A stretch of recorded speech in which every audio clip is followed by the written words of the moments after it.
Hey everybody, I am here in the Haight-Ashbury, and this is Mary Howe, and she runs a homeless youth organization here in the Haight-Ashbury that's actually homeless. That's correct, yes.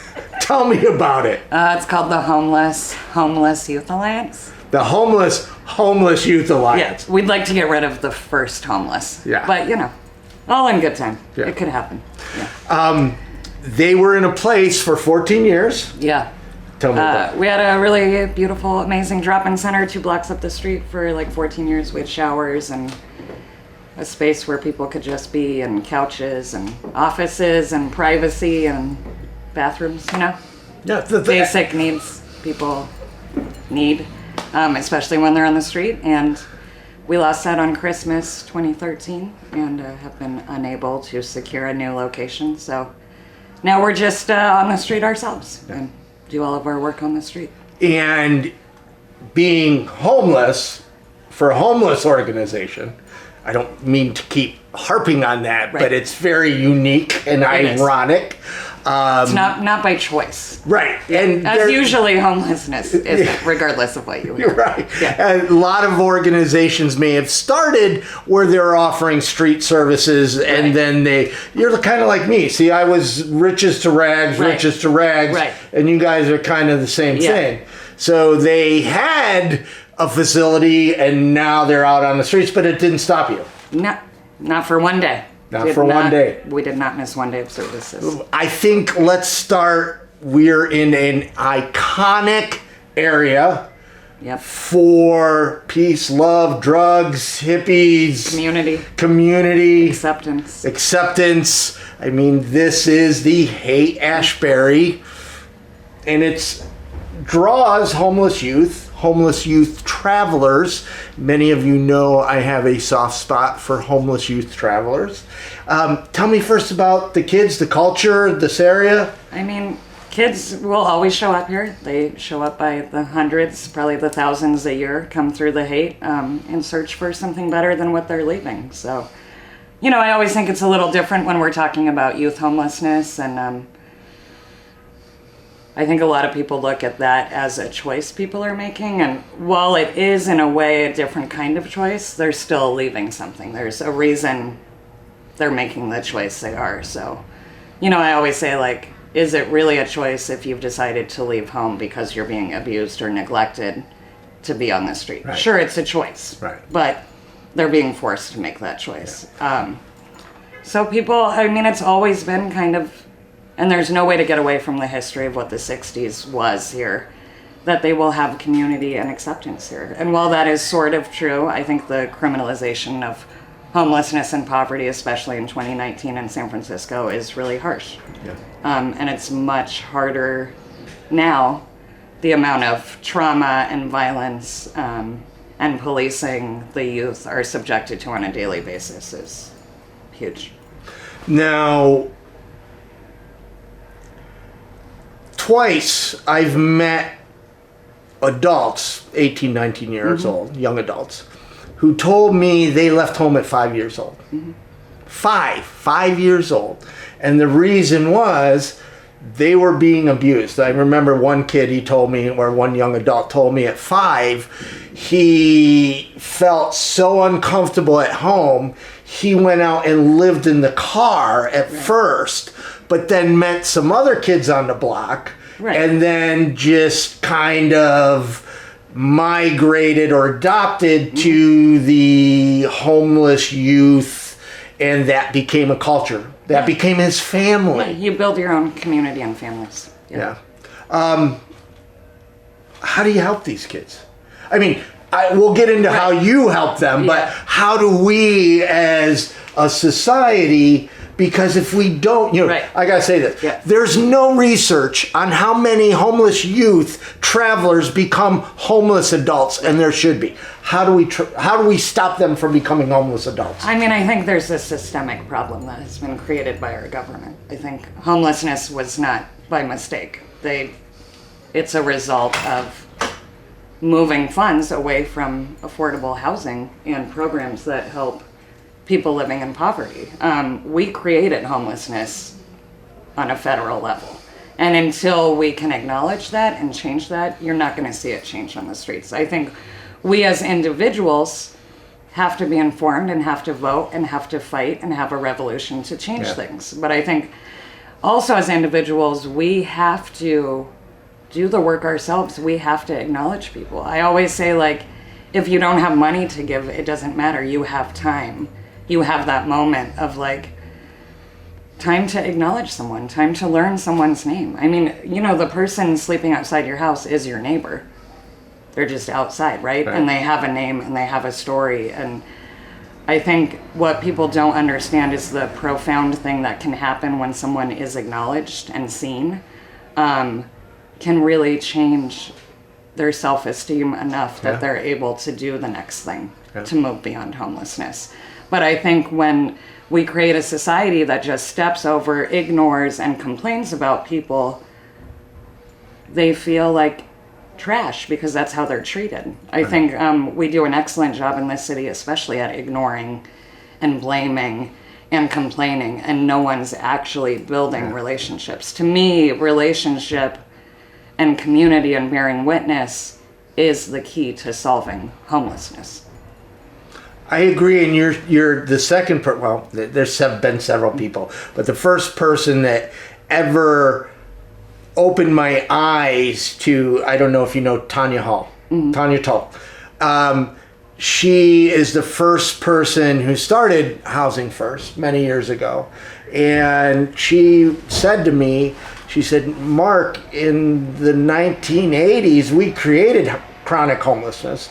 There was no such thing. Right. And then we created an industry to take care of chronic homelessness. I mean, it wasn't, you know, in the 70s and 60s, there was nothing like we see today. America's really good at building fucked up systems. I mean, prison industrial complex, all of it, you know, like. I think that needs to be a t-shirt. Yeah.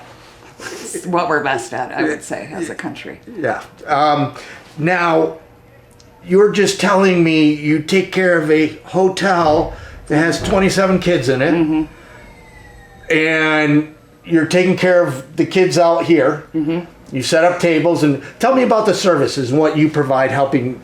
So we do street outreach, so we pack a lot of bags, you know, everything we used to have in the center, we take onto the streets, so that's socks, clothing, dog food, human food, hygiene supplies, harm reduction supplies, first aid supplies, safer sex supplies, all the referrals, people's mail. You know, we have a mailbox, we get everyone's mail, literally everything you can think of. We pack it up, we go onto the street, we meet people where they're at, we give them what they need. If we don't have what they need, we get it for them. Then later in the day, so like depending on who we see in the morning, someone will be like, I need this thing, I need to get a birth certificate, or I want to go get my ID, or I just want to talk. And we set up meetings to meet kind of one-on-one with people. And that can be done in a restaurant, or like, you know, if people don't feel comfortable because everyone's always staring at us, we'll get food to go and just go sit on the sidewalk or in the park, and just build relationships and get to know each other and help people set goals for themselves, and we assist them in accomplishing them. We're not saving anyone, you know, we're giving people the tools they need to save themselves. So. Oh, I like that. And it's you know, you've kind of adapted because you don't have a home base anymore, which is kind of cool what you're doing by the park or going cool. to a restaurant. Right. But having a place that would have showers and storage and different facilities to help people. Like, well, I think it's really beautiful how we operate. I think, and it's nice not having to like have a drop-in that there's always craziness going on, you know, and you're always like telling someone not to do something. And but it did take away this moment that, you know, anyone with privilege has, that, you know, like the moment I have, and I have this moment every day when I get off work at like 11 at night, and I walk into my door and I close it, and I'm just alone and I'm safe and I'm in my house and I have that door. And the drop-in provided that moment for these kids. And that is something they now never have. Right. Right. And I think that I think it's really hard to understand how important that is unless you've not had it. Right.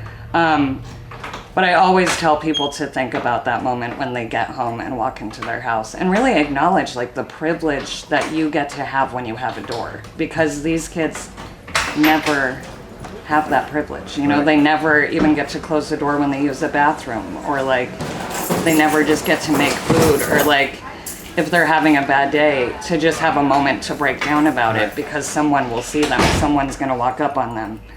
You just have zero privacy when you're living on the street. Yeah. Now, a couple of things that you told me when we're sitting in the park, in your office. My other office. Your other office. You talk about all the lives you saved, or how you sat with kids while they passed. Yeah. And some of what you were talking about were actually beautiful experience. I mean, it's very sad that somebody's dying, but you were there with them, being present. Yeah, exactly. I don't feel like anyone, unless by choice, should have to be alone going through either the hardest or the best days of their lives, you know? Like, so yeah, from like kids giving birth to kids passing over, I have been there with them so many times I can't even count. You know, and like paying to get people cremated and having services and, you know, keeping in touch with kids for decades. Like I've been here 20 years and I've seen tremendous change happen, you know, and I've also had my heart broken thousands of times, you know. So earlier you said you're not really a nice person. You're just doing it to spite everybody. I'm doing it to spite everyone. Yeah. And I'm stealing that because people all the time say I'm nice, and I'm like, I'm not that nice. So I'm going to steal that. Yeah. I'm just doing it to spite you all. If everyone else was nice, I wouldn't probably have to do this. It's the nonconformist in you. It is. Yeah. I have to go against the grain. As we're laughing, though, I mean, kids, they're all along the streets, and many of them might not see tomorrow. Yeah. And that's the reality of homelessness, addiction, mental illness, criminalization, how cities, and, you know, it's not just San Francisco, cities are criminalizing homelessness. And that just wastes taxpayer money and does absolutely nothing to help people. San Francisco has the most homeless laws on the books than any major city in California. Could you explain that a little? Well, you know, like here it's illegal to sit and lie. Sit and lie on the sidewalk. Yeah. It's pretty stupid. Unless you're waiting for a new iPhone to go on sale. Right, they can. Right. But if you're a homeless youth. If you're a homeless youth, you can't. Which is, I mean, it makes zero sense. Because I'd actually much rather walk by someone who's like getting rest and sitting down than someone who's been harassed by the cops several times to move. Right. Which is what you see all the time here. You know? I mean, I've been cited for sitting, which took a long time. The cops used to be like, "Don't worry, we're not going to cite you." And I'm like, "But you should cite me. That's the whole problem." Right. With the laws, you only cite people who are not going to be able to pay the fee. Right. And then they go to jail. And then they have warrants, and then they can't get on the housing list. You know, like it's just constant, ridiculous game. So what do we do to fix it? Again, people have to be involved and have to give a shit. And I'm not sure that people do enough, you know? Yeah. How do... I have to have faith in the young people. I do too. That it's going to get better. We done fucked it up. Yeah. Yeah. I try to be that glass half full person. Yeah. I try to be very real about the crisis that we're seeing, especially poverty and homelessness. But I also want to have a silver lining. Otherwise, I won't be able to process it. Yeah.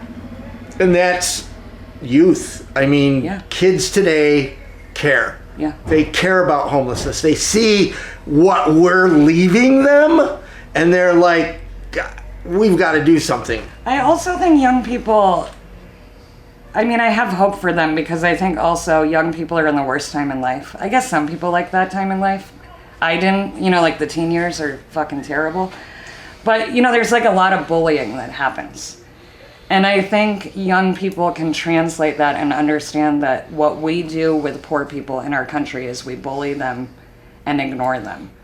And I think when people experience some kind of oppression themselves, they can if they push themselves enough, see how they in turn do that also. Like, where in my life am I oppressing and judging people? Right. So I have to have faith that the young people are going to do better. Yeah.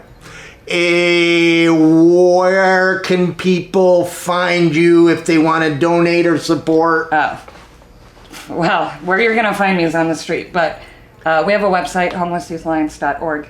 People can donate money through there.